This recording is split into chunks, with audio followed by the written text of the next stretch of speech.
hindi naging masaya si Eman sa naging takbo ng laban niya kontra sa kanyang katunggali. As in, galit na galit ang lola mo. Boxing yan, talagang physical at madumi minsan ang laro.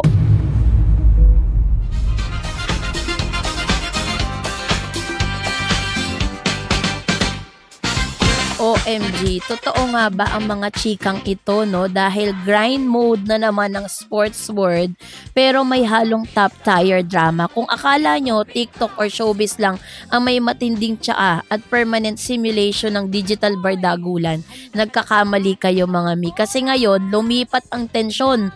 Diretso sa lona ng boxing ring, pasok sa chatroom ang anak ng pambansang kamao at walang iba kundi si Eman Bacosa Pacquiao, at hindi lang to basta simpleng post-match interview ha. Low-key, it's giving legal battle at formal protest era. Kasi naman si Lodi ay opisyal nang naging naghain ng kanyang reklamo. So yun ang ating pag-uusapan maya-maya lang. But before that, if you haven't subscribed yet to my YouTube channel, please don't forget to like, share, and subscribe at hit mo na rin ang notification bell for more showbiz updates. So ito na nga, mabalik tayo. Si Mr. Eman Bacosa Pacquiao po ay naghain ng kanyang legal battle or formal protest era dito po sa GAB, no, ang Games and Amusement Board, laban sa kanyang naging kalaban at pati na rin sa mismong referee ng laban. As in, galit na galit ang lola mo. Walang preno at seryosong seryoso sa paghabol ng hustisya. So kumuha muna tayo ng ice coffee, maupo ng maayos at i-unpack natin tong wild sports drama na to, because honesty, it's giving full-blown action movies vibe with the sides of corporate receipt. No, so sino nga ba si Eman Bacosa Pacquiao?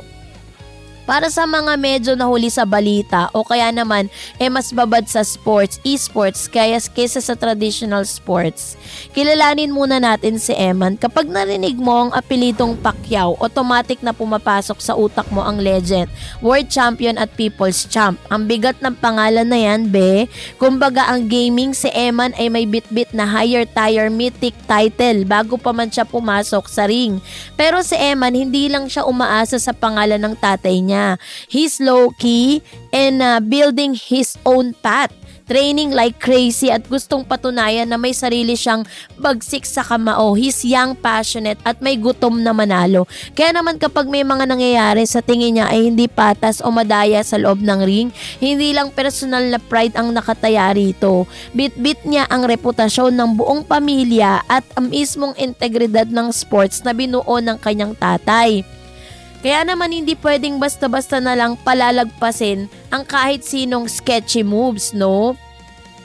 So wait lang, no? Dito na tayo sa juicy part, mga sis. Ano nga ba talagang nangyari sa loob ng naging mitya ng matinding protestang ngayon? So ayon sa ulat ng GMA News, Balitang Bayan, hindi naging masaya si Eman sa naging takbo ng laban niya kontra sa kanyang katunggali. Ang claim ng kampo ni Pacquiao, may mga naganap na foul at hindi makatarungang serye ng mga silya o suntok na lumabag sa opisyal na batas ng boxing.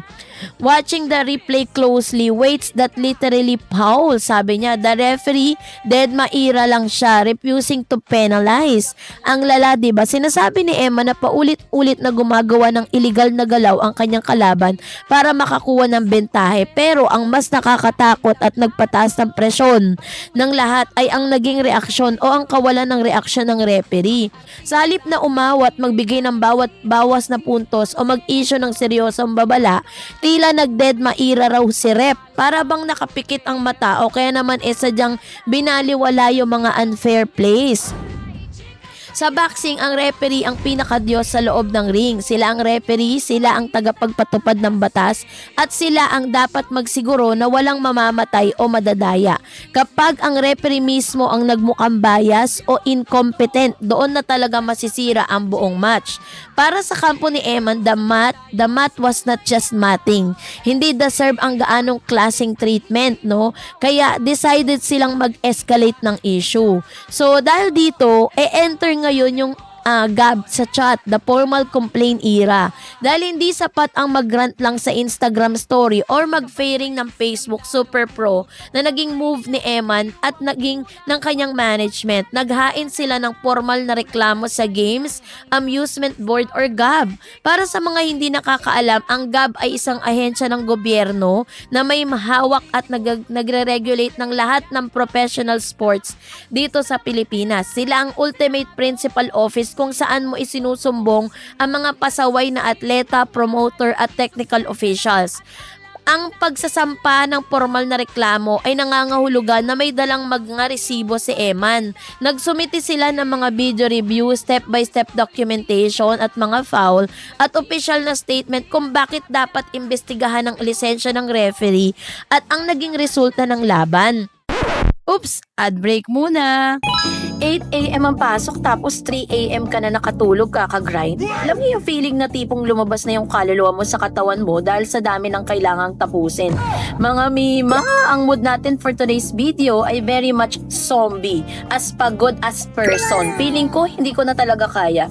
Pero wait lang, hindi tayo pwedeng sumuko sa life. We have dreams to chase, TikTok trends to do, at cravings to satisfy. Hindi pwedeng laging lutang. Kaya bago pa ako tuluyang kainin ng antok, kailangan na nating ilabas ang ultimate lifesaver.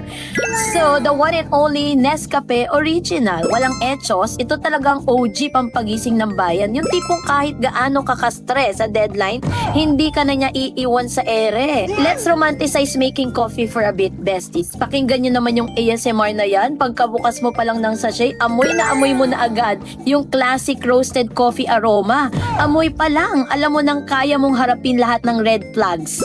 Today, yung tapang niya, mas matapang pa sa mga desisyon ko sa buhay lately. So, one sip and boom, the serve.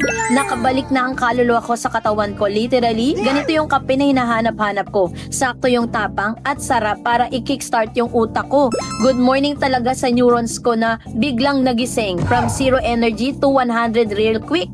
No more lutang moments, no more excuses, at ready na tayo mag-slay at mag-hustle for today.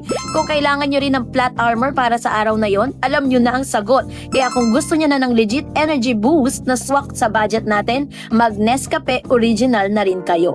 Bangon na at magkape, mga mima! Let's get back to the video. Sabi doon, it's giving. I have the screenshot, I have the screen recording, and we are going to court.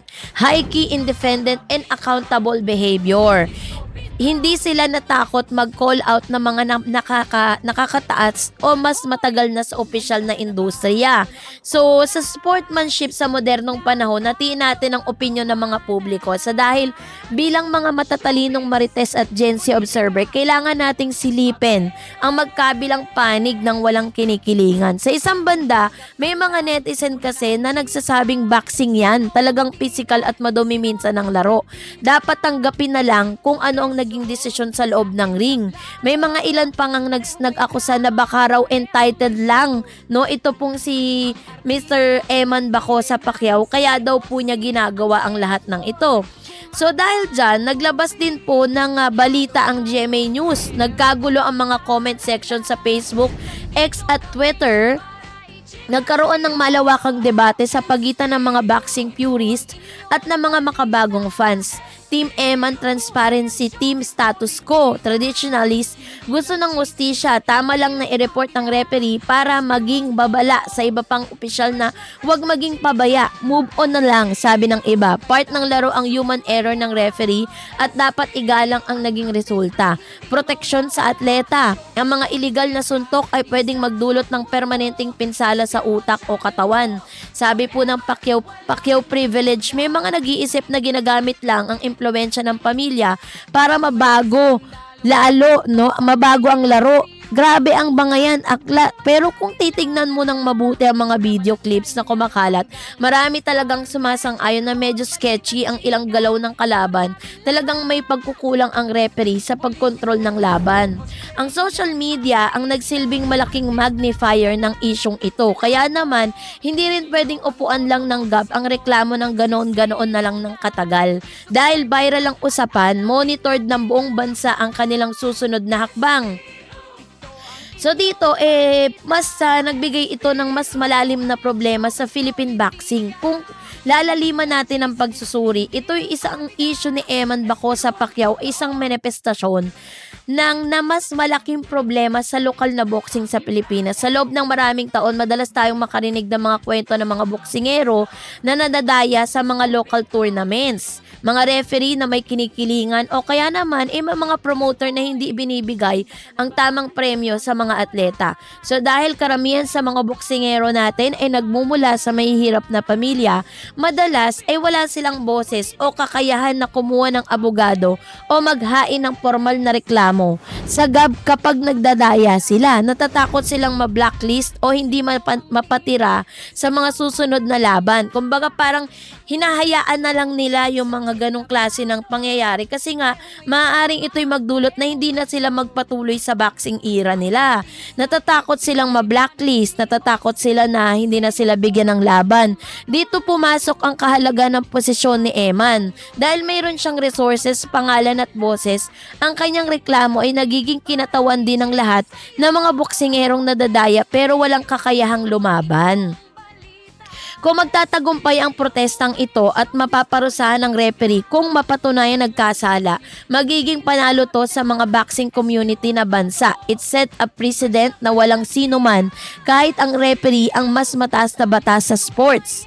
So ano nga ba ang susunod? What's next for Eman, no? Ano nga ba ang pwede nating matutunan dito bilang mga taga-subaybay na mahilig sa drama pero may pakialam pa rin sa hustisya? No, narito ang tatlong mahalagang aral na kailangan seryosohin natin sa yugto ni karera ni Eman. Know your rights, stand your ground, kahit ano pang industriya ang kinabibilangan mo, maging sa corporate job, sa eskwelahan o sa sports. Kapag naramdaman mong nilabag ang karapatan mo at dinaya ka, huwag kang matakot magsalita. Mag-ipon ng ebidensya at dumaan sa tamang proseso. Accountability is the key. Ang mga taong nasa posisyon na kapangyarihan tulad ng referee o mga boss sa trabaho ay dapat palaging panagutin. So, the name is just a bonus. The work is what defines you. Pinakita ni Eman na handa siyang dumaan sa formal na proseso ng GAB sa halip na gamitin ang mabilisang phone call ng tatay niya para ayusin ang problema sa likod ng mga saradong pinto. This prove he respect the system and wants to win clean. Ang pag-aabang ng desisyon sa GAB habang sinusulat ang kasalukuyan ang pang-pinag-aaralan ng Games and Amusement Board ang isinumunting reklamo ng company Pacquiao. Lahat tayo ay nakaabang kung magkakaroon ba ng suspension sa referee o kung babaguhin bang opisyal na desisyon ng laban patungo ng no contest o kaya naman mag-uutos ang isang agarang rematch. Ano man ang maging hantungan nito, isang malaking statement na bititawan ni Eman Bacosa Pacquiao, hindi siya basta-basta magpapatalo sa maduming sistema at handa siyang bitbitin ang laban mula sa ibabaw ring patungo sa opisina ng pamahalaan para sa hustisya. So manatili tayong mapagmatsyag, no, mga suportahan natin ang atletang Pilipino na lumalaban ng patas at may dangal, at yun lang ang chika at malalim na analysis natin para sa araw na to. Slay lang palagi at laging tandaan na ang hustisya ay patas na laban ay deserve ng bawat isa sa atin. So kayo po, ano nyo sa loobin patungkol dito? Mag-comment kayo sa comment section.